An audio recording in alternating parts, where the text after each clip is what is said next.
안녕하세요. 오늘 기후에 대해서 함께 이야기 나눠보도록 하겠습니다. 2018년 여름 기록적인 폭염이 있었는데요. 여러분들도 너무 더워서 기억이 잘 나실 겁니다. 저도 너무 더웠었는데요. 여름이 이렇게 더워지는 건 기후가 이상해지고 있다는 건데요. 이렇게 이상해진 기후에 대해서 이야기 나눠주실 분을 한번 모셨습니다. 대기과학자 조천호 박사님 모셨는데요. 박사님 자기소개 부탁드리겠습니다. 안녕하세요. 조천호입니다. 저는 지난 30년 동안 국립기상과학원에서 일을 했었고요. 2년 전에 은퇴를 해서 지금은 경희사이버대학에서 기후위기를 가르치고 있습니다.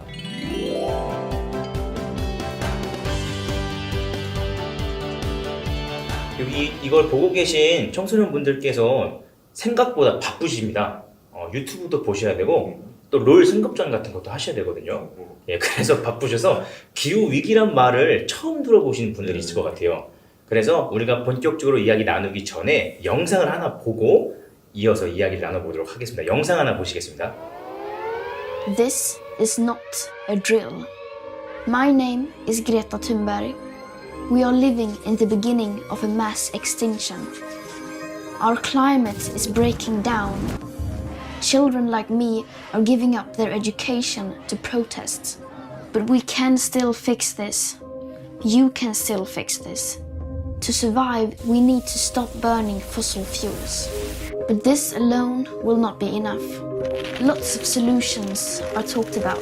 But what about a solution that is right in front of us? I'll let my friend George explain.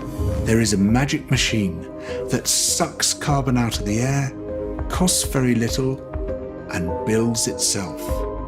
It's called a tree. A tree is an example of a natural climate solution.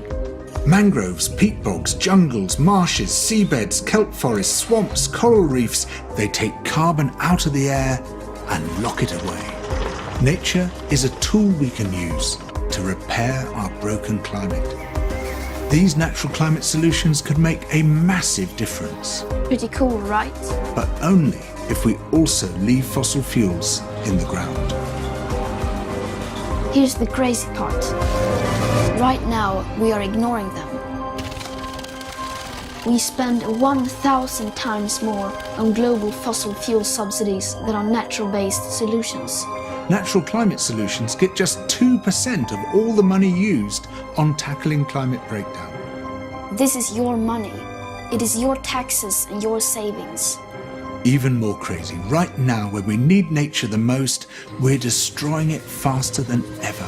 Up to 200 species are going extinct every single day. Much of the Arctic ice is gone. Most of our wild animals have gone. Much of our soil has gone. So what should we do? 박사님 같이 영상을 봤는데요. 네. 이 영상을 봐도 기후위기란 말이 좀 익숙하지 않을 것 같습니다. 기후위기란 게 정확히 뭔가요? 원래 지구는 항상 이 기후가 자연적으로도 이렇게 이제 변동이 되고 있죠. 그래서 뭐 1억 년 전에 우리 이제 공룡이 살았던 그 시절로 돌아가면 지금보다 평균 기온이 한 5도 정도 더 높았어요. 네. 그래서 남극과 이제 북극에는 빙하가 없던 그런 시절도 있었죠. 그래서 뭐 아기 공룡 둘리가 뭐 빙하를 타고 내려왔다 이런 말들이 이제 틀린 말이 되겠죠. 그럼요. 그때는 빙하가 없었으니까요. 공룡이 살던 시절에는. 그리고 그 이후로다가 이제 기온이 쭉 이렇게 이제 떨어지고 그런 식으로다 이제 이 기후는 계속 자연적인 변동을 해요.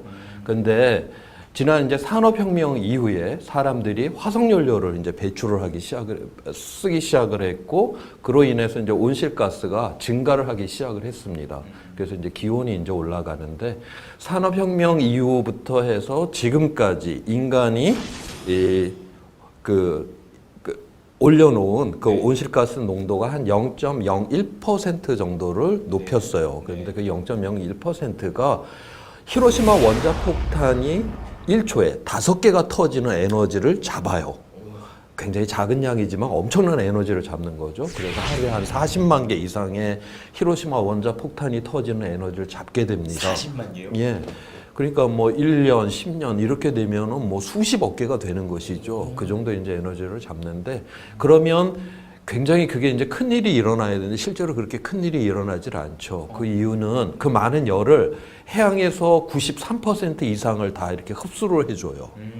그리고 일부는 땅을 따뜻하는 데 쓰고 일부는 빙하를 녹이는 데 쓰고 공기 중에는 한 2% 미만만이 조금 남아있게 됩니다. 그리고 그 2% 미만의 그 열을 갖고서 지금 여러 가지 기후 위기가 일어난다. 우리가 그렇게 이야기를 하고 있고요. 근데 지금 해양도 지금 이제 변화가 일어나고 있잖아요. 해양이 공기보다는 대기보다는 한 1000배 정도 열을 더 많이 갖고 있어요. 그래서 해양이 변화가 일어나게 되면 우리는 이제 걷잡을 수 없는 이러한 위기 상태로 들어갈 수 있게 되는 것이죠. 그래서 우리가 기후 위기다 그렇게 부르고 있습니다.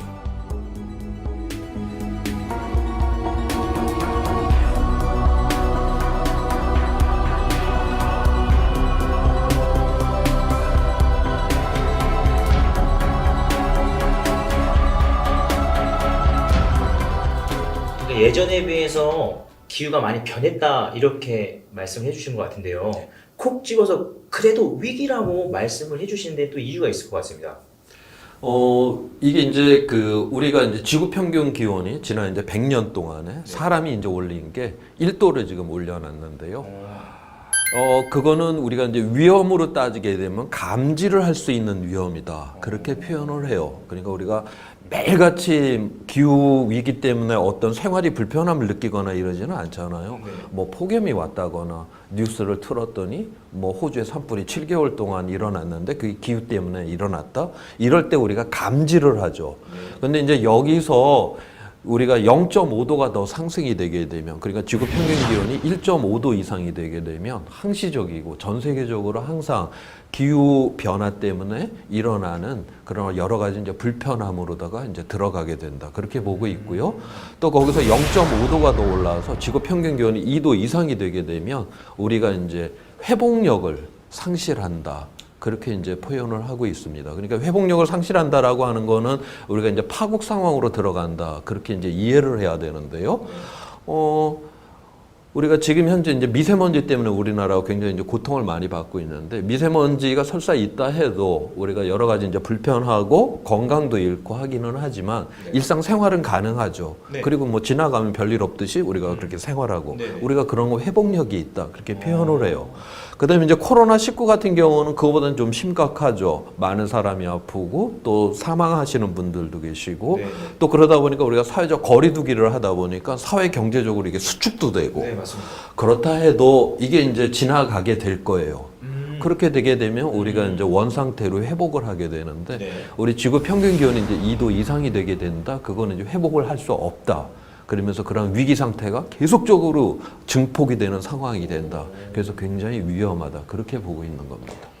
그 이제 위기라고 이제 말씀하신 것까지는 이해가 됐습니다. 근데 이제 저희가 일상생활을 살 때 폭염이 오면은 에어컨을 틀고 너무 추운 한파가 오면은 보일러를 틀고 이러면 또 일상생활에서는 또 많은 불편함을 못 느낄 수도 있지 않을까요? 우리가 이 기온이 상승한다라고 하는 거, 지구 평균 기온이 상승한다라고 하는 거는 단순하게 온도가 올라간다. 이렇게 생각을 하면 안 되고요. 이렇게 이제 기온이 이제 상승을 하게 되면 재해성의 이러한 날씨들, 그러니까 폭염, 가뭄, 홍수 이러한 것들의 그런 발생과 그 강도가 굉장히 점점 많아지고 심해진다라는 이야기고요.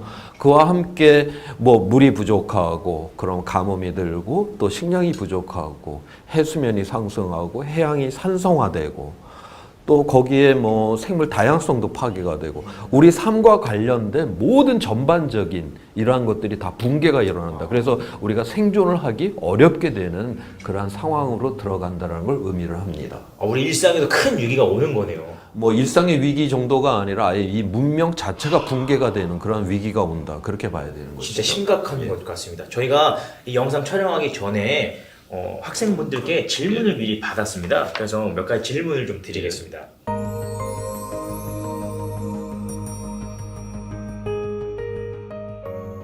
서울 숙문중학교의 김영우 학생이 이런 질문을 보내주셨습니다.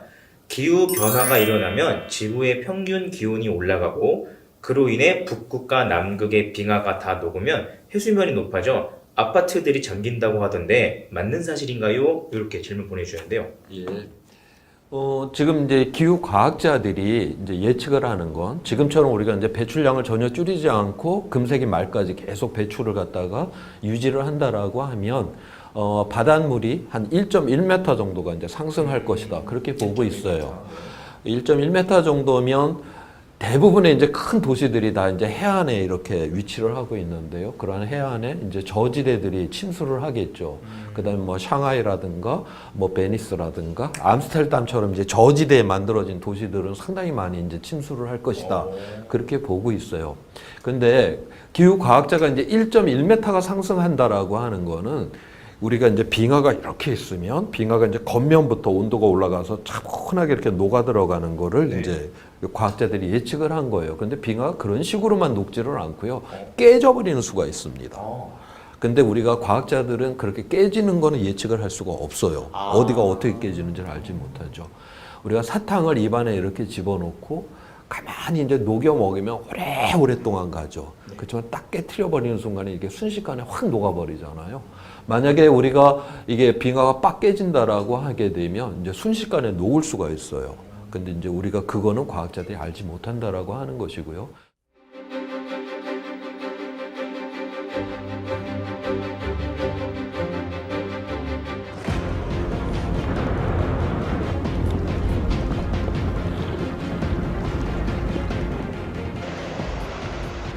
그래서 이제 깨져서 녹는 경우에 그린란드 위에 있는 그 빙하가 다 녹게 되면 깨져갖고 다 녹으면 한 6m 정도의 물이 올라올 수가 있습니다. 6m요? 예. 그 다음에 이제 남극 대륙에는 그보다 더 많은 빙하를 갖고 있는데 남극 대륙의 빙하가 다 녹게 되면 70m의 물이 올라오게 됩니다. 70m요? 예. 그러니까 뭐 그린란드와 남극에 있는 빙하가 다 녹게 되면 한 76m 정도의 그런 물이 올라오게 되는 것이죠.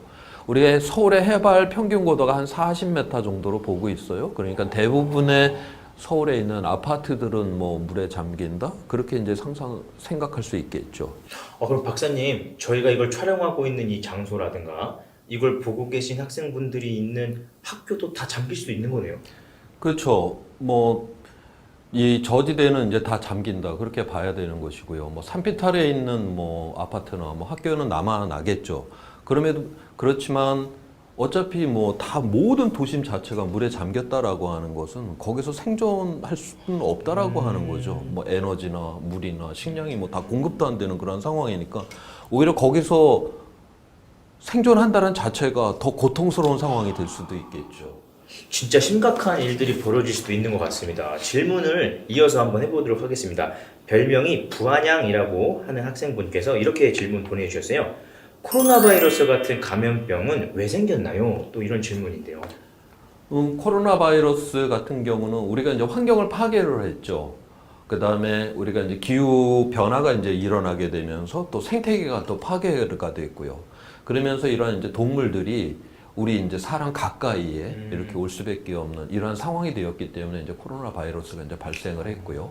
그런데 설사 이게 이제 발생을 했다 해도 사람이 많이 살지를 않고 띄엄띄엄 산다라고 하면 그냥 고기만 조금 이제 발생을 하고 끝날 텐데 지금은 전 세계에 지금 77억이라고 하는 사람들이 살고 있어요. 그 다음에 도시를 만들어서 절반 이상은 다 도시에 이렇게 살고 있고요.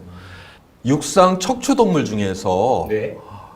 그 사람이 차지하는 네. 그 무게가 한 32%를 차지하고 네, 있고요. 32%요. 네. 그 다음에 그보다 더 놀라운 건 사람이 잡아먹으려고 키우고 있는 네. 가축이 67%예요. 오, 엄청 많네요. 그렇죠. 합치면은 몇 퍼센트인가요? 99% 아니에요. 그러면 나머지 1%는 뭔가요? 그게 바로 이제 야생 동물이라고 하는 거죠. 야생동물이 1%밖에 안 돼요? 그렇죠. 지금 현재 육상위의 척추동물의 야생 동물은 1%밖에 이제 차지를 하지 않고 있는 것이죠. 네. 근데 1000년 전으로 돌아가서 1000년 전이요? 예. 그래서 서기 1000년에는 야생이 99%였고 인간은 1%였어요. 완전 뒤바뀌었네요. 뒤집었죠. 지금 우리 생태계에 사람이 많아도 너무 많다라는 소리죠. 이렇게 많은 인구가 걷다가 도시를 만들어서 이게 밀집이 돼 있죠. 거기에 바이러스가 이렇게 하나가 딱 떨어진다? 이건 너무 바이러스가 퍼지기가 좋은 조건을 만들어 놓은 거예요. 걷다가 우리가 이 문명을 하게 되면서 전 세계가 다 단단하게 연결이 돼 있죠. 하루면 전 세계 어디라 다 갈 수가 있잖아요. 그래서 어느 지역에만 이렇게 발생을 하는 게 아니라 전 세계적으로 다 이렇게 이제 발생을 하는 그러한 위험이 되었고요. 그 다음에 앞으로 이제 이러한 기후 위기를 통해 갖고 우리가 봐야 되는 거는 온도가 이제 올라가잖아요. 네. 그러면 이제 곤충의 그런 이제 활동 영역이 굉장히 변화가 많이 일어나요. 그 중에서 이제 곤충이라고 하면 우리 뭐 모기라든가 찐득이라든가 이런 것들도 이제 활동의 범주가 추운 지방까지 올라가게 될 것이고, 그다음에 활동 기간도 길어지게 될 것이죠. 그래서 우리나라만 해도 모기에 의한 말라리아라든가 진드기에 의한 그 라인병이 지금 계속적으로 증가를 하고 있는데, 이거는 지금 기후 변화 때문에 일어나고 있다, 그렇게 보고 있습니다.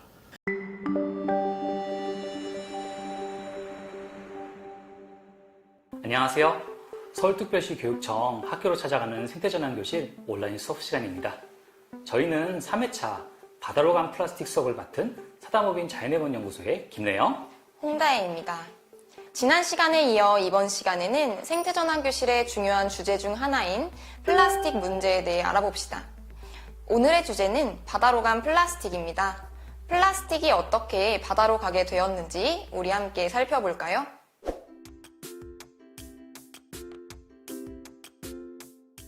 여러분, 이 그림을 함께 봅시다. 레영 선생님, 이 그림을 보면 무엇이 떠오르시나요? 바닷속 생물들이 안전한 음식을 구별하는 방법을 배우고 있네요. 바닷속 생물들이 먹이와 물에 떠 있는 플라스틱을 잘 구별하지 못하는데 이것을 구별할 수 있도록 수업을 하고 있습니다.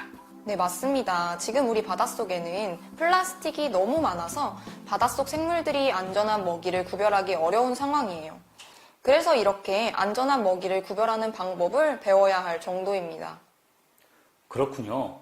플라스틱 쓰레기가 문제라는 이야기는 많이 들었지만 이렇게까지 심각한 줄은 몰랐습니다.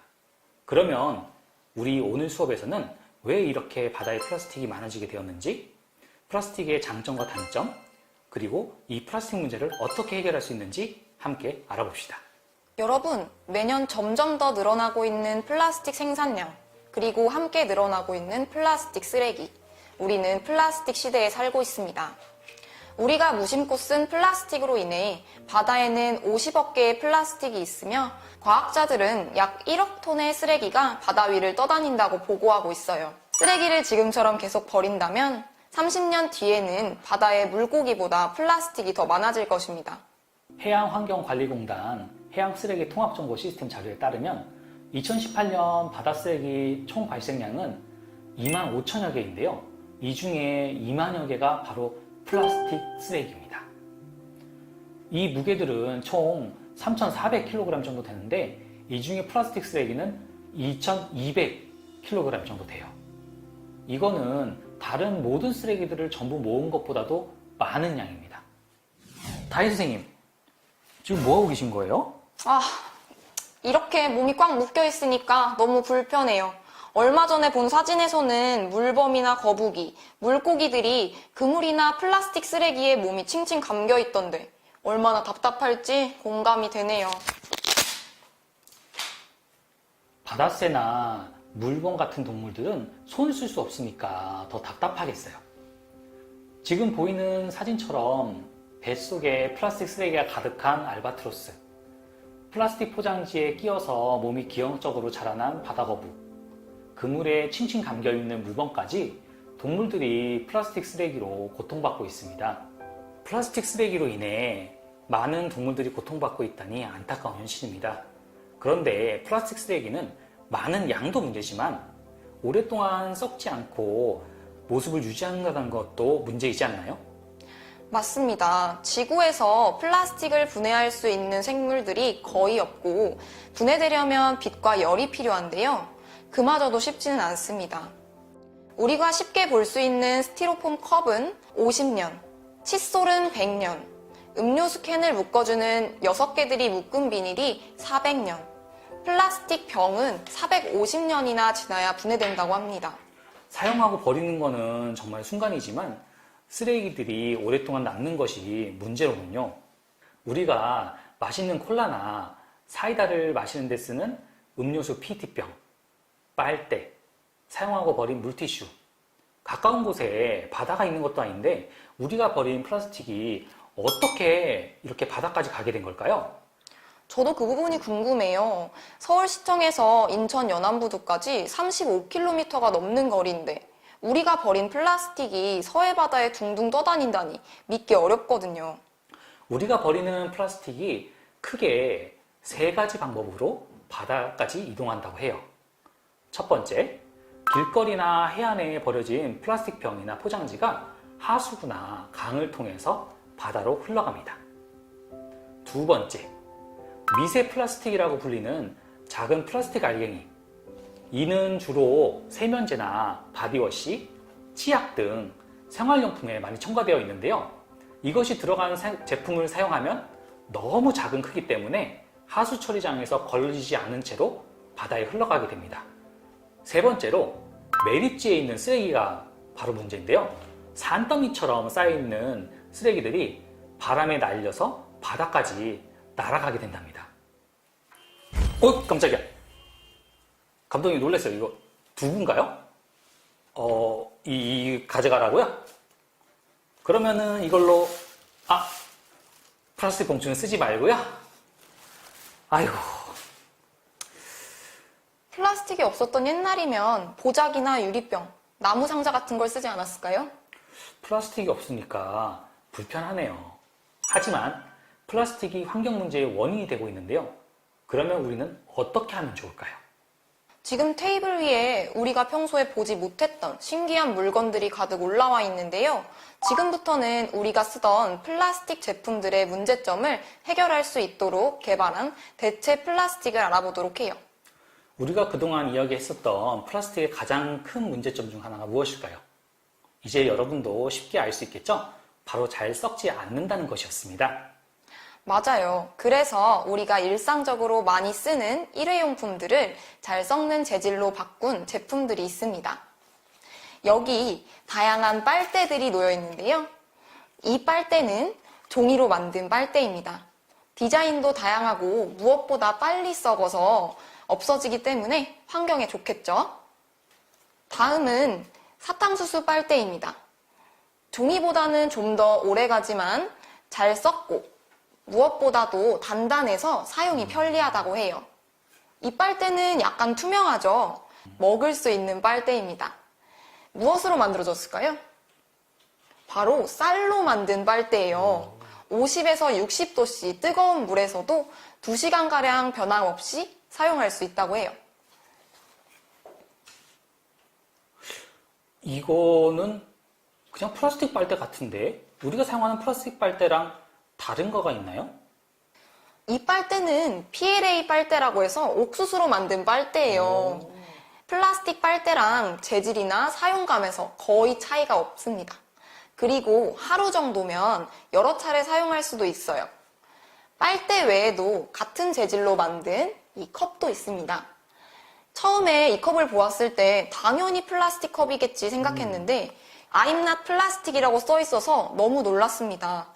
투명하고 가벼운 플라스틱 재질과 같아 보이는데 이것도 옥수수로 만든 제품이라고 해요. 그 밖에 다양한 플라스틱 대체 물품들을 화면으로 만나보도록 합시다.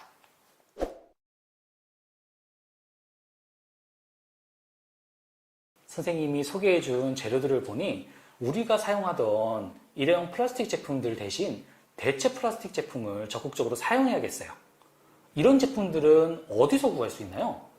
예전엔 방송에서 해외 사례로만 소개된 적이 있었는데 그런 제품들이 이제 우리나라 시민들과 기업들이 환경을 위해 많은 노력을 기울이게 되면서 우리나라에서도 인터넷 쇼핑몰로 찾아볼 수 있게 되었답니다.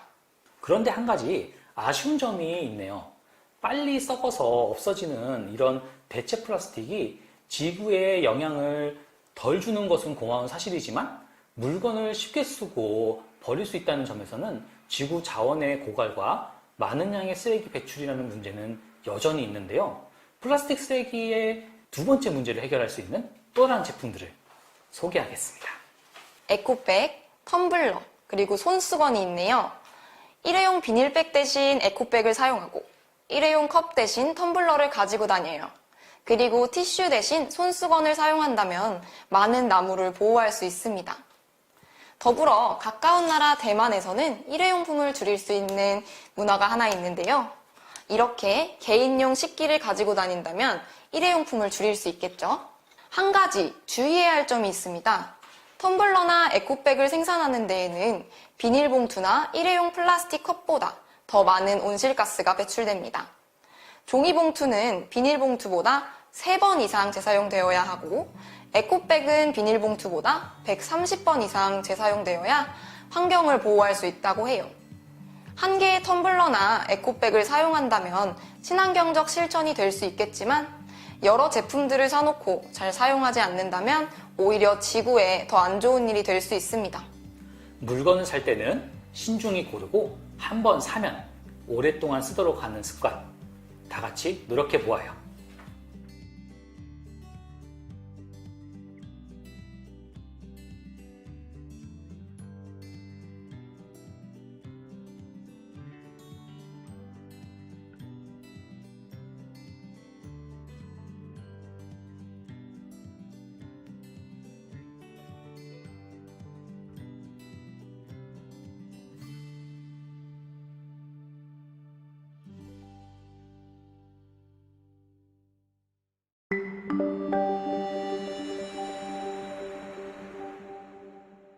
안녕하세요. 서울시교육청 학교로 찾아가는 생태전환교실 수업 시간입니다. 저는 오늘 선생님과 함께 4차시 기후변화로 달라지는 생태지도 수업을 배워볼 자연해본 연구소의 홍다혜라고 합니다. 선생님, 소개 부탁드려요. 네, 안녕하세요. 자연해본 연구소 박혜영입니다. 네, 감사합니다. 아니, 그런데 바다로 간 플라스틱 시간에 나온 저어새와 물범, 왜 여기 그대로 있는 거니? 아, 오늘도 너희들이 나와야 될 것 같다고? 알겠어요. 그 이유는 조금 이따 들어보도록 하고, 선생님, 오늘 수업은 무엇인가요? 기후변화로 북극 빙하 면적이 감소하고 있다. 또 해수면이 상승하여 남태평양에선 투발루가 점점 잠기고 있다. 이런 이야기를 들을 때 여러분들은 먼 나라 이야기라고 느끼고 있나요? 혹은 여러분들이 할 수 있는 일은 없다고 느끼시나요? 네, 이번 시간에는 기후변화와 생물 다양성에 대해 알아보고 우리가 할 수 있는 일이 있는지 알아보도록 하죠. 자, 그럼 이 그림을 한번 봅시다. 그런데 선생님, 퍼즐인데 조각들이 하나씩 빠졌는데요? 그렇죠. 생태계라고 하는 퍼즐에서 떨어져 나간 조각들은 사라져가고 있는 동물들, 즉 멸종위의 생물들을 나타내고 있는데요. 지금의 우리 현실 같네요. 자, 사라져가는 멸종위기의 생물들이 많아질수록 생태계라고 하는 거대한 퍼즐은 아마 결코 완성될 수 없을 것 같습니다. 생물들의 멸종은 왜 일어나고 있는 걸까요? 자, 그림에서 어느 쪽이 더 오래 살아남을까요? 즉, 멸종 확률이 더 적은 것을 말하는데요. 어느 쪽일 것 같아요? A일 것 같아요. 왜 그렇게 생각하셨어요? 개체수는 20개체, 종수는 4종류로 같지만 A가 생물 종별 개체수가 골고루 존재해서 좀 더 안정적일 것 같아요. 네, 역시 생태계는 여러 생물들이 다양한 관계를 맺고 사는 곳인데요. 자, 다시 그림을 한번 보시겠어요? 그림과 같이 간단하게 먹고 먹히는 사슬이 있는가 하면 먹이 그물과 같이 먹고 먹히는 관계가 2 이상의 먹이 사슬로 복잡하게 얽혀 있는 환경도 있습니다. 먹이 사슬에서 풀이나 메뚜기가 어떠한 이유에 의해서 멸종이 되면 뱀도 쉽게 멸종위기에 처하게 되지만 먹이 그물에서는요, 풀이나 메뚜기가 멸종되더라도 들쥐나 토끼, 개구리 등을 먹을 수 있어서 멸종위기가 적게 됩니다. 자, 이처럼 지구상에 살아있는 모든 생물들의 풍요로움을 생물 다양성이라는 말로 표현하고 있는데요. 선생님, 그런데 생물 다양성은 생물 종류가 많다는 뜻인가요? 네, 물론 생물 종이 많다는 내용도 포함이 됩니다. 생물 다양성은 첫 번째로 어떤 지역의 생물의 종류가 얼마나 있으며 여러 종들이 고루 있는지를 나타내는 종 다양성의 개념이 있고요. 두 번째로 한 종 안에도 얼마나 다양한 유전적 특성을 가지고 있는지를 나타내는 유전적 다양성. 세 번째로 열대우림, 초원, 활렵수림, 침렵수림, 툰드라와 같은 육상 생태계나 호수, 습지, 하천, 강, 하구 등의 수생 생태계와 같은 서식지가 얼마나 다양한지를 나타내는 생태계의 다양성을 모두 포함한 개념이라고 할 수 있습니다. 네, 그렇군요. 그렇다면 지구상에는 얼마나 다양한 생물종이 존재하나요? 네, 지구상의 생물종은 1300에서 1400만 종으로 추정되는데요. 인간에게 알려진 것은 약 13% 정도에 불과하다고 합니다. 지금처럼 환경이 지속적으로 파괴되면 2030년쯤에는 현재 존재하는 동식물의 약 2% 정도가 완전히 사라지거나 멸종 위기에 처할 것이라고 합니다. 또한 2000년대 후반에는 동식물의 절반이 사라질 것이라고 경고하고 있습니다. 그러면 기후변화와 환경오염은 생물들에게 어떤 영향을 주고 있는지 영상을 한번 보도록 해요.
영상으로 보니까 절박한 상황이 더 와닿지 않으세요?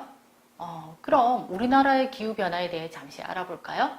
최근에 여름이 너무 더워지고 빨리 찾아온다고 느끼지 않으셨어요? 그런 것 같아요. 네. 올해 벌써 6월인데도 이미 한여름처럼 더워졌어요. 네, 맞습니다. 실제로 한반도의 계절이 달라졌거든요.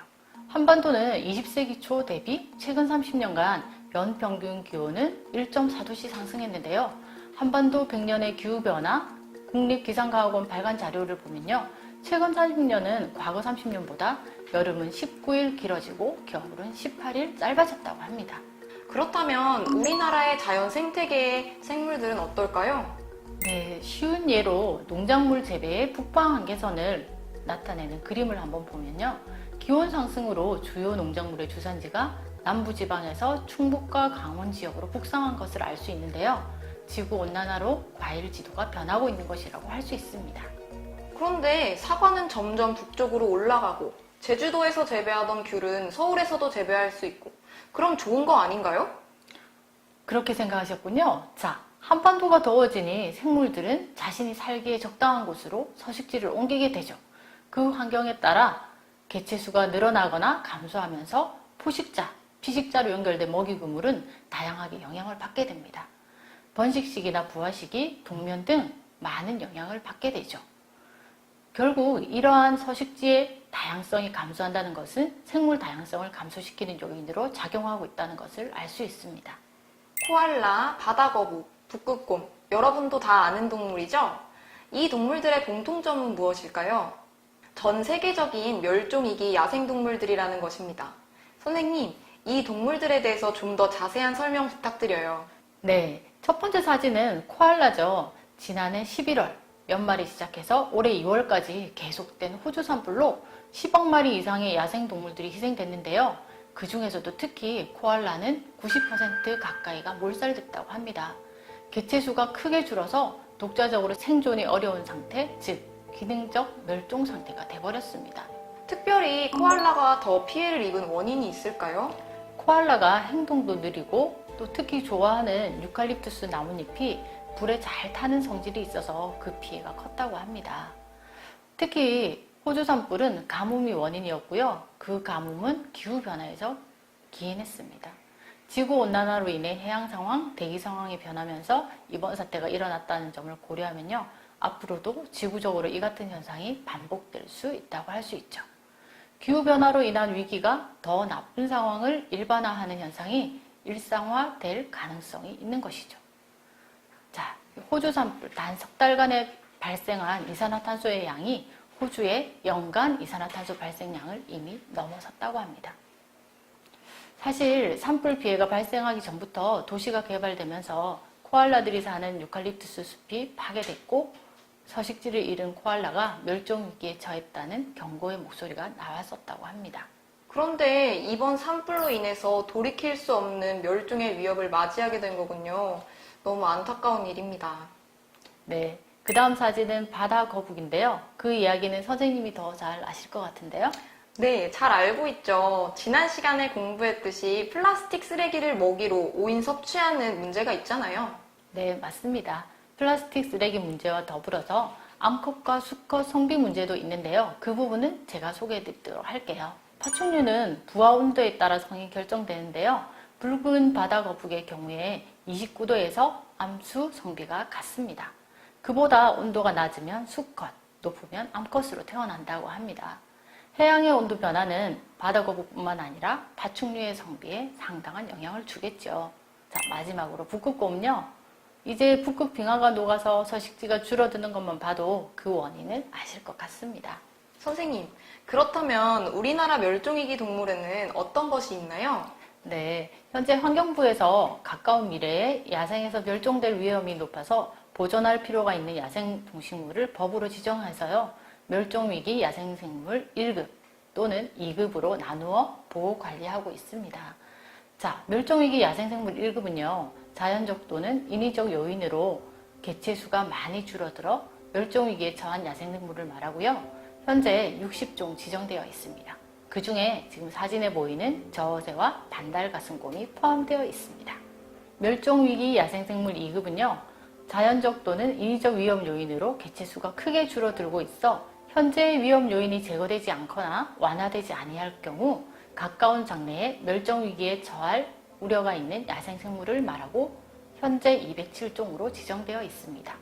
사진에 보이는 잔점박이 물범과 금개구리가 이에 속합니다. 아, 드디어 나왔네요. 이 저어새는 강가나 해안가의 얕은 습지에서 부리를 저어서 먹이 활동을 하는, 그래서 저어새라는 이름이 붙여졌다고 들었는데요. 이 저어새가 왜 멸종위기 종이 된 거죠? 네, 저어새가 살고 있는 갯벌을 매립하고 해안도로 건설이나 확장, 그리고 그 공사로 인한 각종 오염물질이 갯벌로 유입되면서 번식지와 먹이 활동지가 심각하게 위협받고 있습니다. 최근 국내에서는 보호활동으로 번식 개체군이 증가하였는데요. 번식 장소는 늘어나지 않아서 오히려 번식지 과밀화가 우려되고 있는 상황입니다. 그러면 여기 있는 물범, 잔점박이 물범이나 반달가슴곰, 금개구리는요?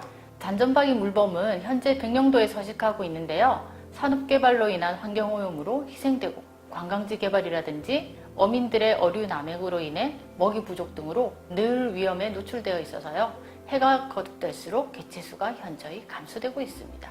반달가슴곰 역시 서식지 훼손, 특히 밀렵으로 인해 위협받고 있는데요. 마지막으로 금개구리도 서식지 파괴가 최대의 위험 요인으로 작용하고 있습니다.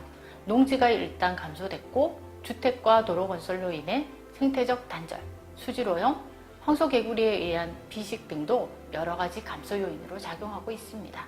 생각보다 많은 동물들이 사라져가고 있는 것 같아요.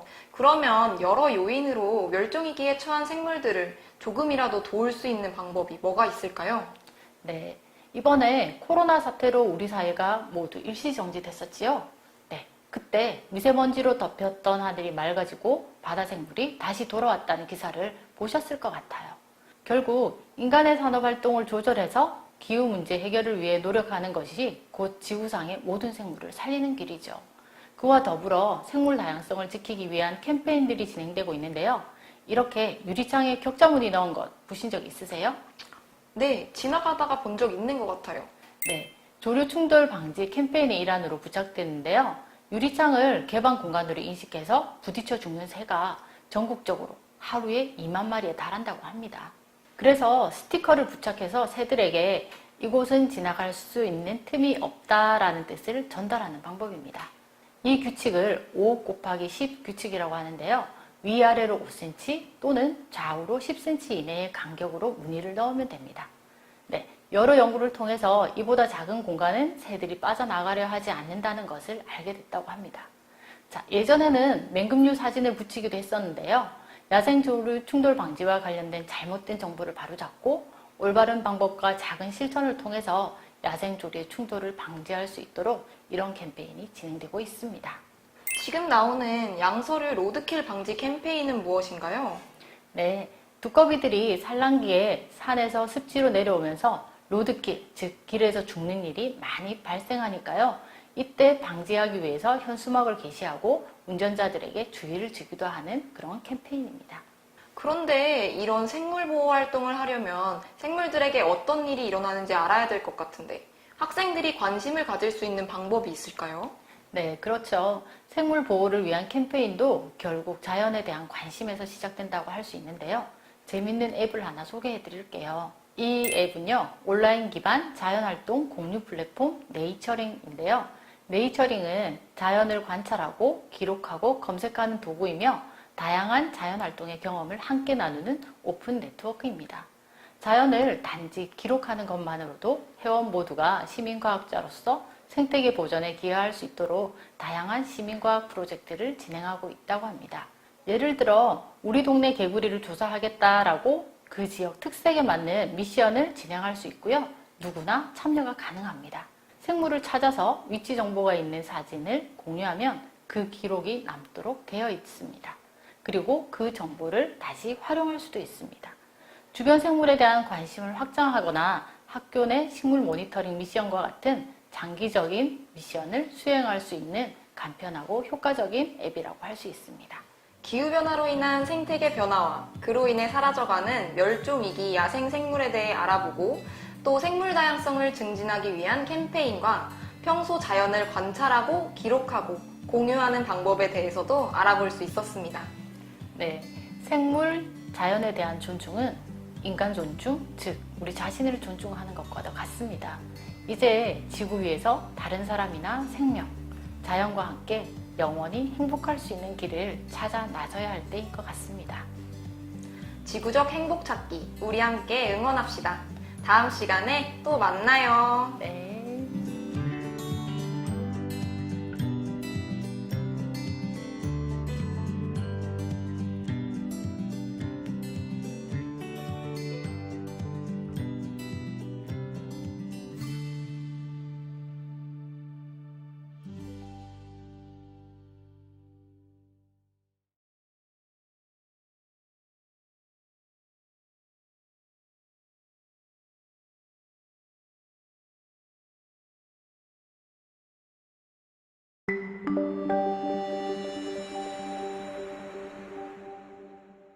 안녕하세요. 서울시 교육청 학교로 찾아가는 생태전환교실 수업 시간입니다.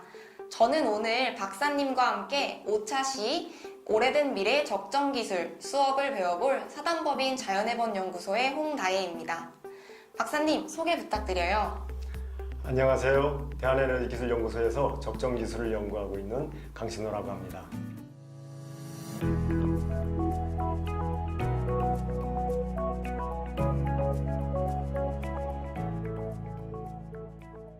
네, 반갑습니다. 오늘은 오래된 미래의 적정기술이라는 주제를 강신호 박사님과 함께 알아보겠습니다. 오늘 어떤 내용을 배우게 될지 함께 살펴볼까요?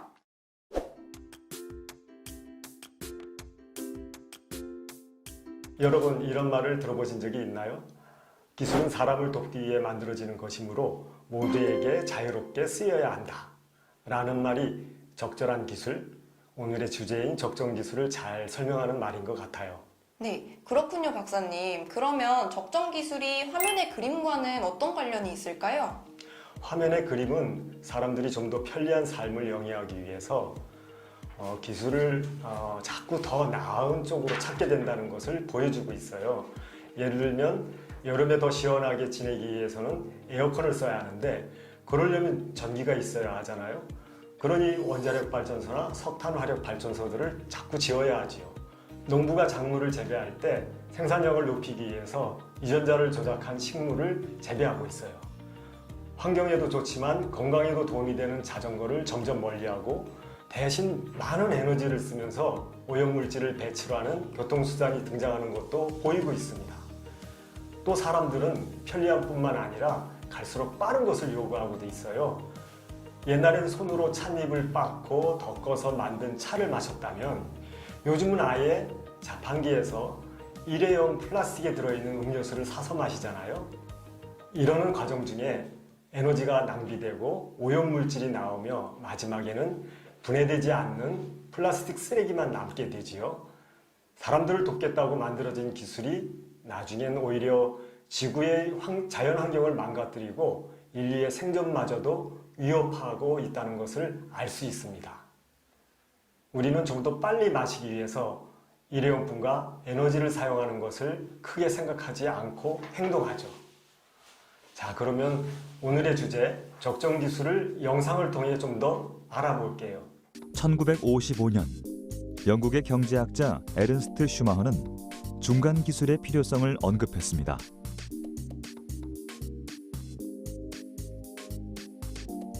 그가 말한 중간 기술이란 과거 원시적인 기술과 선진국형 첨단 기술 사이에 존재하는 것을 의미하는데요. 지역에서 구입할 수 있는 재료와 적은 자본, 그리고 간단한 기술을 활용한 소규모의 생산 활동을 지향하는 중간 기술. 이후 60년 동안 이 기술은 우리나라뿐만 아니라 세계 곳곳에서 활용되며 국가, 사회, 지역의 발전을 이끌어왔죠. 첨단 과학기술의 빛에 가려 종종 그 가치가 퇴색되기도 하지만 21세기에도 반드시 요구되고 있는 중간 기술. 지금은 적정 기술이라 불리는 이 특별한 기술에 대해 우리는 주목할 필요가 있습니다.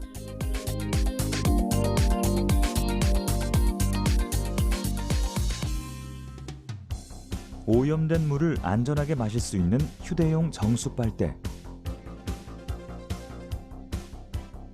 30분의 공놀이로 3시간 사용량의 전력을 생산하는 축구공, 전기 없이 기화열 흡수의 원리로 음식의 신선도를 유지하는 항아리 냉장고. 이와 같은 물건들은 첨단 과학기술을 이용한 것이 아닙니다. 전기나 급수시설 등의 인프라가 미비하거나 생활 필수품을 구비할 수 없는 이들을 위해 적정 기술이 나선 것이죠. 적정 기술은 그 기술이 사용되는 사회의 정치적, 문화적, 환경적 조건을 고려해 해당 지역에서 지속적인 생산과 소비가 가능하도록 한 기술입니다. 시대와 상황, 지역에 따라 의미는 조금씩 바뀌지만 변하지 않는 건 적정 기술이란 사람의 삶을 보다 향상시키기 위한 도구라는 것입니다. 나의 도움이 항상 필요하게 되면 그건 이제 그 지역이 이제 자립할 수는 없는 거잖아요. 그러니까 우리가 그거를 요새는 지속 가능성이라고 얘기하지 않습니까? 이제 영어로는 sustainable development라고 이제 얘기하는데, 그러면 내가 도와주는 건 좋지만 그 지역의 사람들이 자기의 힘으로 그런 기술을 받아들이고 발전시킬 수 있는 지속 가능성이 포함되어야지 진정한 의미에서 이제 적정 기술이라 할 수 있는 거겠죠. 서울시 녹번동에 위치한 대한에너지기술연구소.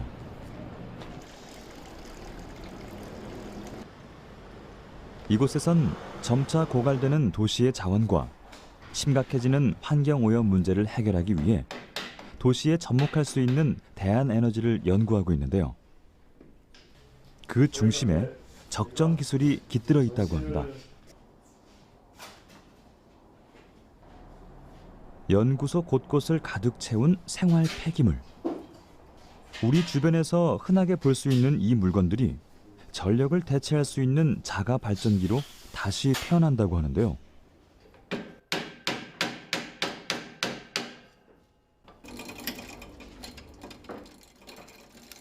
도시 속 생태적 삶을 지향하는 친환경 에너지 발전 시스템, 도심형 적정 기술입니다. 저는 그동안 재생에너지를 이용한 에너지 장치, 발전 장치 이런 것들을 제가 먼저 구현을 해보고 그것을 일반 사람들한테 알려주는 그런 일들을 해왔고요. 비전력 장치로 페달을 어떻게 이용하면 훌륭하게 기능할 수 있겠다, 이런 사례를 지금 만들어 보고 있습니다. 그래서 그런 장치들을 만들어서 이렇게 쓰면 됩니다라는 거를 사람들한테 알려주고 싶은 거죠. 대한에너지기술연구소에서 개발한 비전력 장치는 폐자전거를 활용한 것입니다.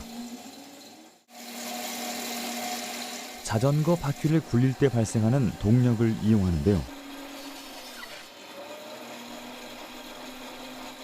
넓은 판자 가운데 톱이 장착된 이 장치는 비전력 페달 원형 톱으로 운동을 하듯 자전거 페달을 돌리기만 해도 전기톱과 다름없는 성능을 자랑합니다.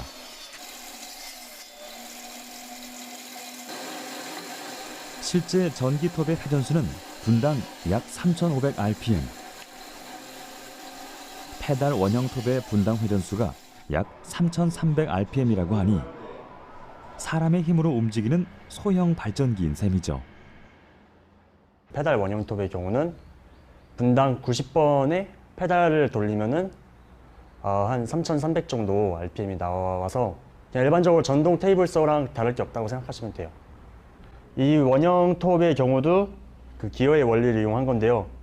보시면은 굉장히 큰 기어에 아주 굉장히 작은 기어가 체인으로 연결이 되어 있습니다. 그게 3번 반복돼서 물려 있어요. 이렇게 해서 아주 적은 페달의 회전에도 그 톱날의 회전수를 극대화할 수 있도록 그렇게 설계를 한 거고요. 기어의 지름 차이를 이용해 회전수를 조절하는 페달 원형톱. 큰 힘을 들이지 않아도 전기톱과 동일한 수준의 성능을 발휘할 수 있는 자전거 발전기는 도심 속에도 충분히 적용할 수 있는 훌륭한 동력 장치입니다. 자전거는 굉장히 좋은 기기입니다. 동력을 사람의 인력을 가지고 효율을 100% 가까이 낼 수 있는 이송 장치였는데 그 원리를 그대로 생활기기로 연결을 하면은 아주 효과적인 그런 동력 장치가 되거든요. 효율도 높고 화석연료도 쓰지 않고 그래서 조금 불편하더라도 자전거의 원리와 부품을 생활기기에 연결하는 요 디자인만 잘 하면은 우리가 훌륭하게 문제없이 전력기구를 대체할 수 있겠다 이런 생각을 갖고 있습니다.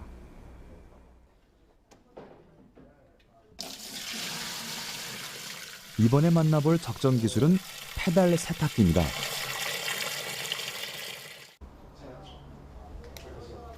과연 페달의 회전만으로 더러워진 옷을 깨끗하게 세탁할 수 있을지 궁금한데요. 그 성능을 직접 확인해 볼까요? 천천히 발을 굴리자 내부 세탁통이 돌아가기 시작합니다. 앞으로 한 번, 뒤로 한 번 방향을 바꿔가며 페달을 밟는데요. 페달 세탁기는 자전거의 기어와 세탁기 로터의 축을 연결해 정회전과 역회전 두 가지 방향을 구현할 수 있습니다. 때문에 실제 세탁기와 같은 세탁 모드와 고속으로 물을 짜내는 탈수 모드 두 가지의 기능을 발휘할 수 있죠. 전기 없이 오로지 사람의 두 다리로만 말입니다. 일반인들이 보기엔 적정 기술은 농촌 사람한테만 맞는 거야. 아니면 그런 우리나라의 농촌과 같은 환경을 가진 그 개발도상국한테나 맞는 거야.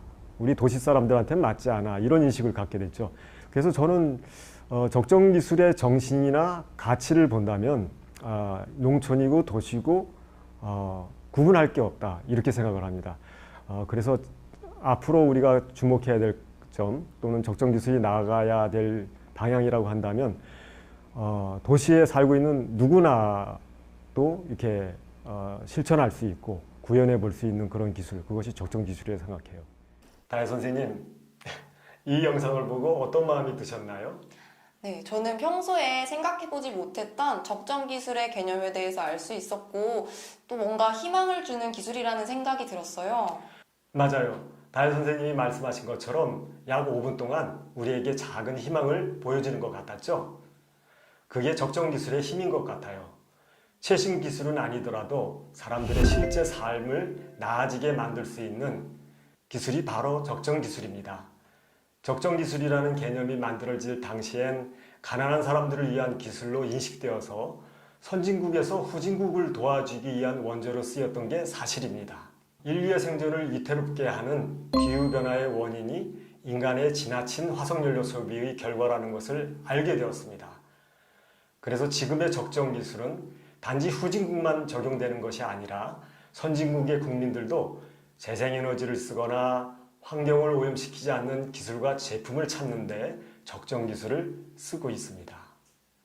지나치게 첨단 기술에만 의존하다가 지구 환경을 위험에 빠뜨린 현대 문명을 반성하는 의미의 기술이기도 한 것이죠.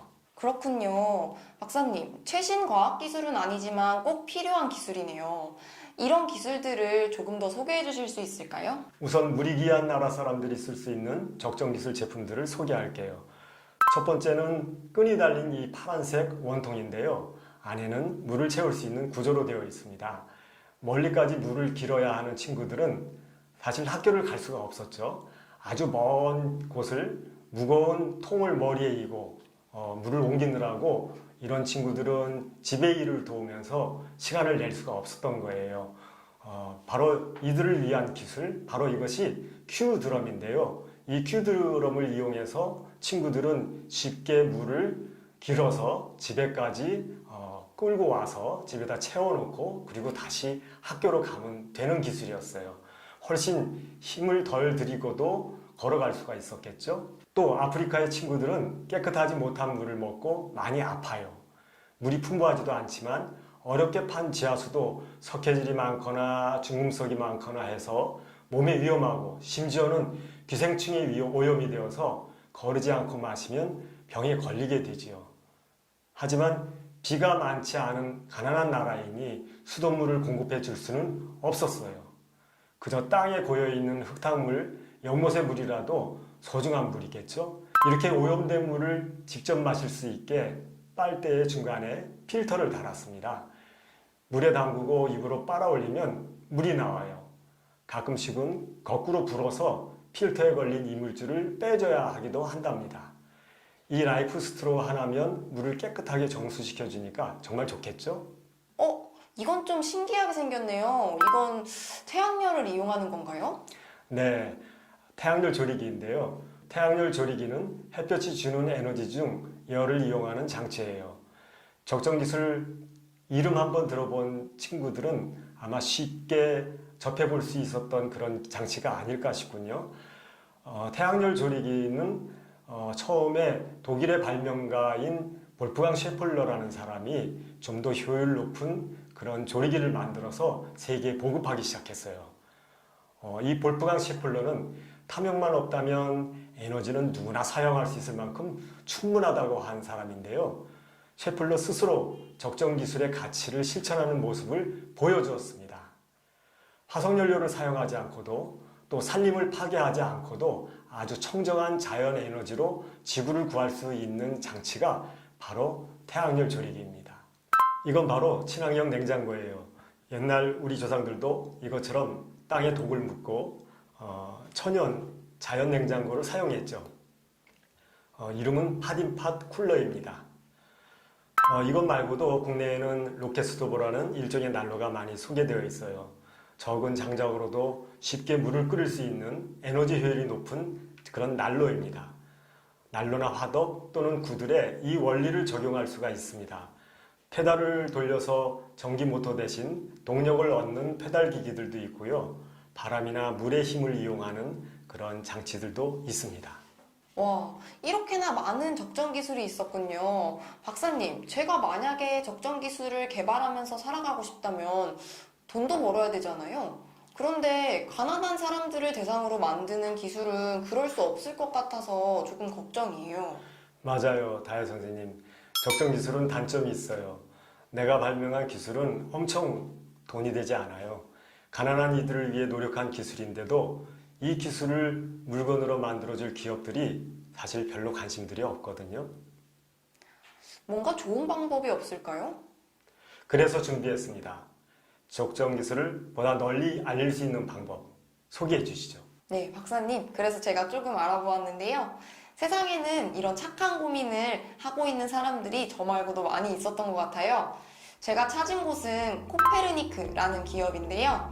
코페르니크는 다양한 적정 기술들을 보급하는 플랫폼이에요. 세계 각지에서 적정 기술 제품이 적극 개발됨에도 불구하고 실제 보급 비율은 매우 낮은 수준에 머무르는 현실을 극복하기 위해서 창립자들은 개발된 적정 기술과 그것을 필요로 하는 사람들을 연결하는 코페르니크를 설립했어요. 코페르니크는 초창기에 주로 개인이나 기업의 후원을 받아서 무료로 제품을 보급하기도 했는데요. 최근에는 적절한 가격을 받고 솔루션을 거래할 수 있는 방식으로 변화해가고 있습니다. 다혜 선생님, 정말 좋은 예네요. 저도 다른 한 가지 방법을 소개할게요. 비전 스프링이라는 기업이에요. 비전 스프링은 개발도상국의 저소득층을 대상으로 4달러짜리 저가 안경을 판매하고 있어요. 그런데 여기서 주목할 점은 저가의 안경을 개발하는 것도 어려운 일이지만 안경의 유통 또한 문제가 있었어요. 물품 배달 트럭이 달릴 수 있는 도로도 별로 없었을 뿐만 아니라 뿔뿔이 흩어진 고객들에게 물품을 판매하기란 굉장히 어려운 일이거든요. 그래서 비전 스프링은 비전 앙트로프로너라는 판매원을 모집해 간단한 시력 검사를 할 수 있는 교육과 훈련을 제공하고 마을을 돌아다니며 시력 검사와 판매를 할 수 있도록 하는 방법을 생각해냈어요. 이후 비전 스프링은 2001년 설립 이후 지금까지 100만 개의 안경을 보급했고 9천여 명의 비전 스프링 앙트로프러너를 배출했답니다. 박사님, 제 걱정이 별게 아니었던 것 같아요. 저보다 앞서서 이런 고민을 하고 또 적정 기술을 보급할 수 있는 플랫폼까지 이미 만든 사람들이 있었네요. 가요 선생님 같은 분들이 안심하고 적정 기술을 만들 수 있도록 비전 스프링과 코페르니크 같은 기업들도 함께 적정 기술을 널리 퍼뜨리는데 힘쓰고 있답니다. 박사님, 벌써 퀴즈 시간이에요. 그렇군요. 여러분 함께 풀어볼까요? 1번. 적정 기술은 에너지 기반 시설 없이도 쉽게 많은 사람들이 사용할 수 있다. 정답은 5죠. 에너지 기반 시설이 무엇을 의미할까요? 대량 생산을 위한 설비나 에너지를 크게 쓰지 않고 주변의 동료나 이웃들과 함께 만들 수 있다는 뜻으로 해석하면 될까요? 2번 문제입니다. 적정 기술은 현지에서 구할 수 없는 재료라도 친환경적이라면 사용 가능하다. 정답은 X입니다. 현지에서 구할 수 없는 재료를 이용하기 위해선 누군가 만든 것을 사서 운반해 와야 하고, 이런 일들이 반복되다 보면 대량 생산 시설에 의존하게 되면서 오염물질을 남기게 되지요. 적정 기술의 원칙 중 하나가 지역에서 쉽게 구할 수 있는 재료를 이용하는 것입니다. 3번. 적정 기술의 사용자는 대부분 선진국 국민이다. 정답은 X죠. 적정 기술은 기술이 지나치게 발달한 것을 경계하고 또 가난한 사람들의 기술 수준을 끌어올리는 대신 잘 사는 나라의 기술은 조금 눈높이를 낮추자는 취지입니다. 그렇게 하면 기술의 혜택으로부터 소외받는 사람을 줄이고 골고루 잘 살 수 있다는 것입니다.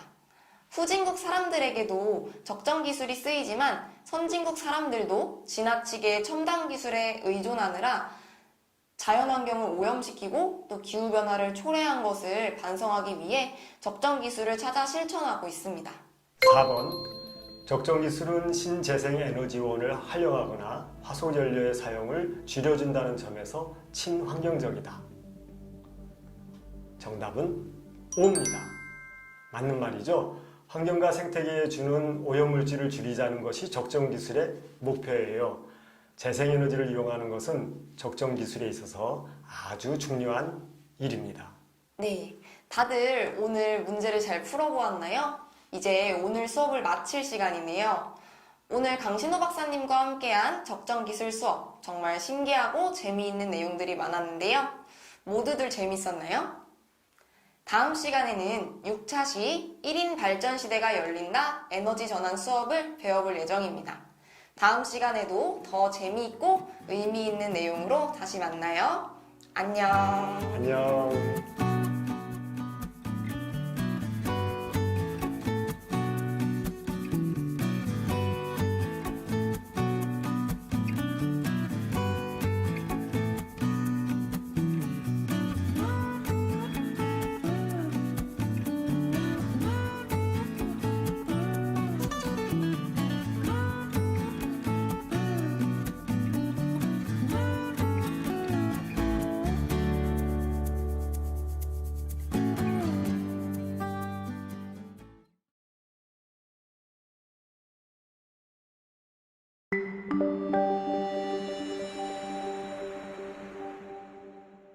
안녕하세요. 서울시 교육청 학교로 찾아가는 생태전환 교실 수업 시간입니다. 저는 오늘 여러분과 함께 7차시 지구를 살리는 녹색 소비 수업을 함께할 사단법인 자연의 번 연구소 초록 선생님 제갈영입니다. 안녕하세요. 사단법인 자연의 번 연구소 초록 선생님 이효경입니다. 오늘 공부할 지구를 살리는 녹색 소비 수업은 선생님이 들고 있는 이 볼펜과도 관련이 있는데요. 이 볼펜은 선생님의 중학생 딸이 제일 좋아한다면서 빌려준 거예요. 이 볼펜은 볼이 부드럽고 가볍기도 하다면서 친구들이 추천해 주어서 사게 되었다고 해요. 이렇게 우리는 평소 생활에서 여러 가지 물건을 사게 되는데요. 이런 물건들을 사게 되는 이유, 어떻게 하면 더 의미 있는 소비를 하게 될지 그런 이야기들을 해볼 것입니다. 우리는 음식을 먹고 옷을 입고 거주하면서 살아가죠. 이 모든 것은 우리가 소비하는 것과 관련되어 있어요. 우리는 어떤 물건을 선택하고 유지하며 또 어떻게 처분할지 언제나 생각해 보아야 해요. 이것이 우리가 지구의 일부로서 어떻게 함께 공존할 수 있는지와 관련되어 있기 때문인데요. 그럼 좀 더 자세히 지구를 살리는 녹색 소비에 관한 이야기를 해볼까요?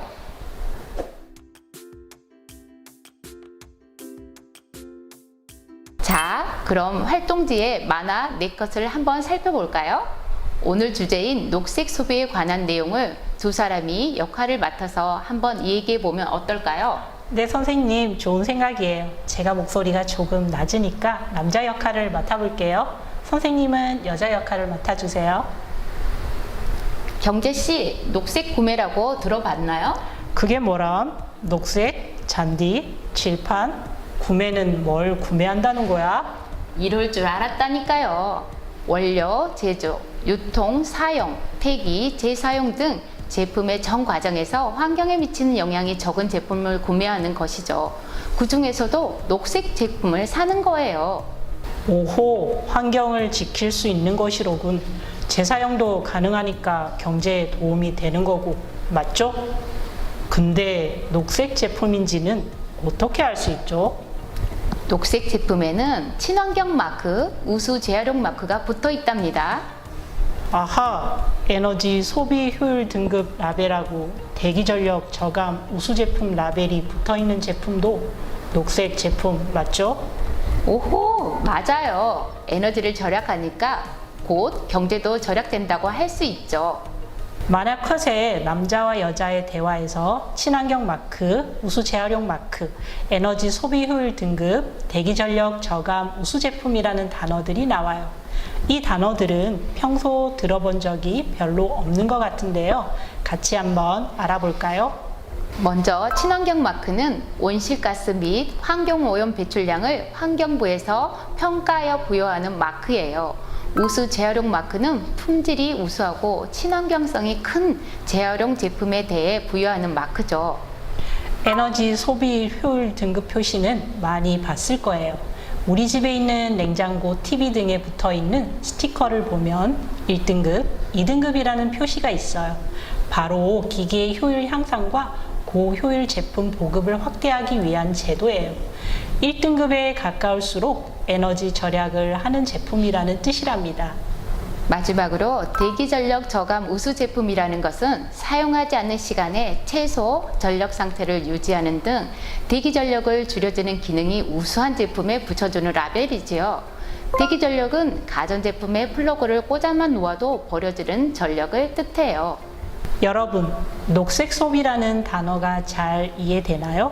여기 선생님이 준비한 물범이의 생일 영상을 보면 녹색 소비에 대해 더 잘 알 수 있을 거예요. 함께 봅시다. 친환경 소비 이야기. 아주 옛날보다 조금 옛날, 똑똑하고 마음씨도 좋은 친환경 소비가 살았어요. 오늘은 친환경 소비에 하나밖에 없는 아들, 물범이의 생일이에요. 그래서 그린 소비는 오늘 아침 상에 특별한 반찬을 올리기로 했답니다. 생일상을 받은 아들이 기뻐하며 말했어요. 우와! 오늘은 잡곡밥과 고등어다! 아들은 숟가락을 들고 밥 한 숟가락 떠서 입에 넣고 오물오물 맛있게 먹었어요. 그리고 젓가락을 들고 자반고등어를 먹으려는 순간 이놈! 멈추거라! 친환경 소비가 소리쳤어요. 귀한 고등어를 그냥 먹을 수는 없지. 내가 내는 질문을 맞추면 실컷 먹게 해주마. 질문이 뭔가요? 저 고등어는 아주 좋은 고등어다. 왜 그런 줄 알아맞혀 보거라. 아들은 생각을 해봤죠. 이 고등어는 우선 싱싱하고 커요. 그리고 아버지는 여러 가게를 가보고 더 싼 것을 사셨겠죠? 그리고 소금에도 잘 절여져서 오래오래 보관할 수 있는 것으로 고르셨을 거예요. 그래, 잘 대답했구나. 그런데 그렇지만은 않았단다. 정말 좋은 물건을 어떻게 고르는 건지 좀 더 생각해보고 얘기해보거라.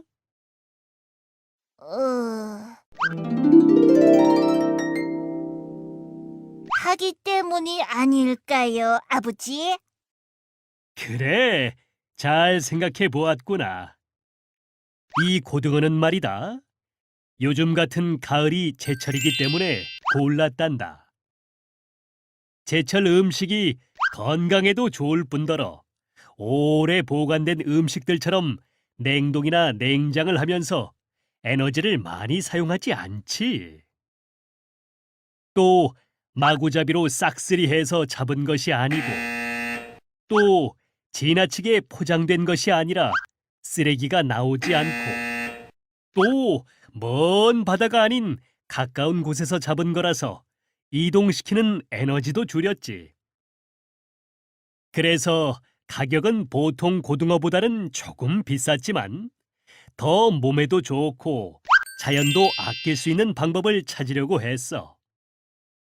아들아, 이렇게 무엇을 살 때는 여러 가지를 잘 생각해서 사야 된다. 알겠느냐? 네. 아들은 신나서 고등어를 한 입에 어물었어요. 그린 소비와 아들은 사이좋게 오물오물 맛있게 잘 먹었답니다. 친환경 소비는 이렇게 지구를 생각하는 물건을 사고 아껴 쓰고 재활용도 잘하고 시장 사람들하고도 사이좋게 지내고 좋은 게 있으면 이웃 사람들과 나누면서 살았죠. 그래서 친환경 소비네 집에서는 행복이 한가득했답니다. 여러분, 영상을 잘 봤나요? 영상에서 주인공 친환경 소비 물범의 얘기에 의하면 고등어는 좋은 물건이라고 하였어요. 왜였죠? 정말 좋은 물건이란 제철에 난 것, 오래 보관하여 냉장과 냉동으로 에너지 낭비한 것이 아닌 것, 특히 고등어를 마구잡이로 싹쓸이가 아닌 필요한 만큼만 소비하는 것이기 때문이었어요. 또한 과대 포장이 아닌 것, 시장의 물건이라는 점, 가까운 곳에서 잡아 친환경 소비 내 식탁까지의 이동거리가 짧은 것 등의 이유로 고등어를 좋은 물건이라고 평가했답니다. 아하, 좋은 물건의 기준에는 다양한 것들이 있네요.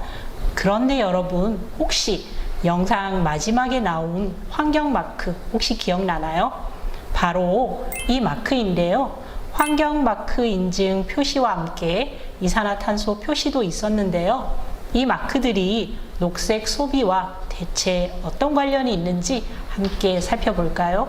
자, 이 마크를 함께 봅시다. 이 마크는 친환경 인증 마크라고 하는 거예요. 물건을 사러 시장이나 슈퍼마켓에 가면 다양한 물건을 볼 수 있죠. 이 중 어떤 물건이 친환경 마크가 붙여진 물건인지 잘 살펴봐야 해요. 선생님, 저도 친환경 마크라는 단어를 많이 들어봤는데요. 친구들이 평소에 물건을 고를 때 어떤 마크가 표시된 것을 골라야 할지 알기가 쉽지 않았어요. 그래서 물건에 붙인 마크가 어떤 마크인지 먼저 알아보면 좋겠어요. 영상을 통해 알아본다면 좀 더 쉽게 알 수 있을 거예요. 함께 볼까요? 건강과 환경을 생각하는 사람이라면 물건을 살 때 항상 눈여겨보는 친환경 인증 마크.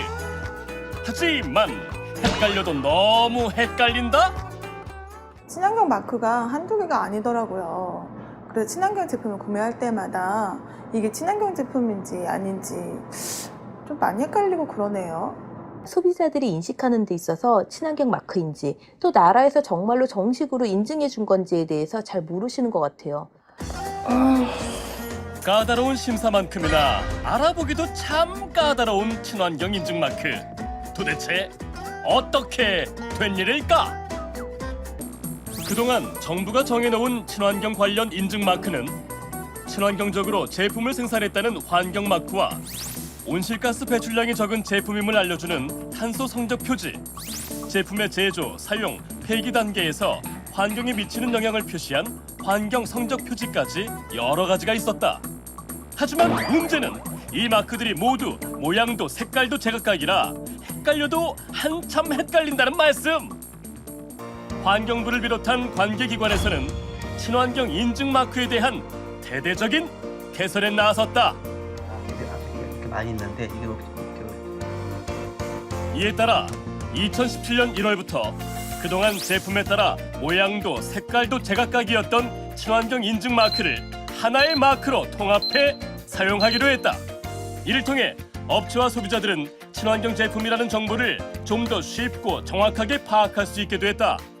어때요? 동영상을 보고 나니 환경 마크를 잘 알고 환경을 위한 올바른 소비를 할 수 있겠죠? 네, 친환경 인증 마크에 대해 정확히 알 수 있게 된 것 같아서 정말 좋네요. 사실 친환경 마크는 녹색 마크, 환경 성적 표지제 등으로 불리는데요. 정확히 말하면 환경 성적 표지 제도를 통해 친환경 제품에 붙이는 마크를 말한답니다. 이 마크는 환경적이고 경제적이라는 의미를 지닌 마크로 소비자에게 환경성 개선 정보를 제공하고 소비자의 환경마크 제품 선호에 부응해 기업이 친환경 제품을 개발, 생산하도록 유도해 자발적 환경 개선을 유도하는 인증제도예요. 그러니까 소비자인 우리가 꼭 이 표시를 보고 이런 마크가 있는 제품을 구매해야겠죠? 그런데 아까 본 영상에서는 친환경 마크 외에도 다른 마크가 하나 더 있었잖아요. 여기 이산화탄소 마크인데요. 이 마크는 정확히는 탄소 발자국이라 부르는 마크랍니다. 이 마크는 환경 성적 표지, 환경 영향 범주 중 하나로 제품 및 서비스의 원료 채취, 생산, 수송, 유통, 사용, 폐기 등 전 과정에서 발생하는 온실가스 발생량을 이산화탄소 배출량으로 환산해 라벨 형태로 표시하는 것입니다. 하나 더, 우수 재활용 제조 제품 인증은 재활용 제품의 품질, 친환경성 등을 정부가 인증함으로써 우리 소비자들이 재활용품에 대해 불신을 해소하고 믿을 수 있도록 하는 제도이죠. 이 마크는 자원의 절약과 재활용 촉진에 관한 법률에 근거해서 철저히 실험, 분석, 평가한 후에 부여된 것입니다. 자, 이렇게 다양한 녹색 마크들이 있었는데요. 이 마크들 말고 소비할 때 고려해봐야 할 또 다른 것들은 없을까요? 제 생각에는 사실 마크보다도 소비에 대해 진지하게 생각하는 자세가 가장 중요할 것 같습니다. 맞아요. 사실 편의점에서도 1+1, 할인 그런 말들을 굉장히 우리를 유혹하잖아요. 한 개만 사도 되는데 괜히 더 많이 사게 되고 말이죠. 하지만 지구를 사랑한다면 좀 더 생각해보고 소비해야겠죠? 네, 저는 물건을 구매하기 전에 이런 생각들을 해요. 먼저 꼭 사야 하는 물건인지, 내가 사려고 하는 물건이 자원과 에너지가 적은 제품인지, 방부제나 화학 표백제 등의 친환경적이지 않고 건강에도 해를 주는 성분이 들어가 있지는 않은지, 한 번 쓰고 버리는 일회용품인지, 생태계 파괴를 최소화하는 제품인지, 이렇게 다양한 고민들을 해본 후 물건을 구매하는 것, 여러분도 지구를 사랑한다면 한번 실천해 보면 어떨까요? 어머, 선생님 뭐 하세요? 요즘 코로나19 때문에 매일 마스크를 써야 하잖아요. 그런데 일회용 마스크는 한번 사용하고 버려야 해서 쓰레기를 너무 많이 만들어내는 것 같아요. 그래서 이렇게 직접 마스크를 만들고 있어요. 아, 그렇구나. 그런데 일반 천이 아니네요? 네, 맞아요. 더 이상 입을 수 없는 면 셔츠가 하나 생겼거든요. 바느질을 잘 하지는 못하지만 한번 도전해 보려고요.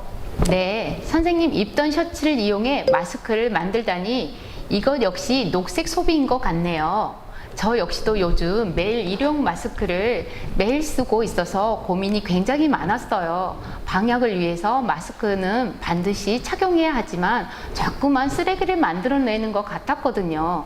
면 마스크를 사용하면서 그 안에 마스크 필터를 사용하는 것도 바이러스 확산 방지를 위한 방법이 될 수 있겠어요. 저도 한번 도전해 볼래요. 여러분, 혹시 아무것도 사지 않는 날이라는 말을 들어본 적 있나요? 1992년 캐나다에서 광고계에서 일하던 테드 테이브는 아무것도 사지 않는 날을 처음 제안했어요. 자신이 만든 광고가 소비를 부추기고 끊임없이 무언가 소비하게 만들고 있다는 성찰을 하며 사람들은 이미 충분할 만큼 충분하지만 만족할 줄 모르는 소비 욕구를 내려놓지 못하는 서로의 모습을 들여다보자고 말했죠. 우리나라에서도 아무것도 사지 않는 날이라는 소비 운동이 있어요.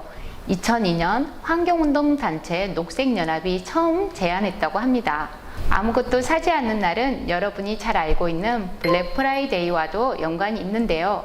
블랙 프라이데이는 미국에서 11월 마지막 목요일인 추수감사절의 바로 다음 날을 말합니다. 전통적으로 연말 쇼핑 시즌을 알리는 시점이자 연중 최대의 쇼핑이 이루어지는 날인데요. 그래서 우리나라는 11월 26일을 아무것도 사지 않는 날로 정하고 자신의 소비 행위를 돌아보는 실천 주간으로 살아보자는 캠페인을 매년 진행해 오고 있답니다. 우리나라에서도 이렇게 녹색 소비에 관심을 가지고만 있다면 쉽게 실천해 볼 수 있는 캠페인이 있었네요. 저도 앞으로 1년에 하루라도 나의 소비에 대해 고민해 보고 돌아보는 시간을 가져봐야겠습니다.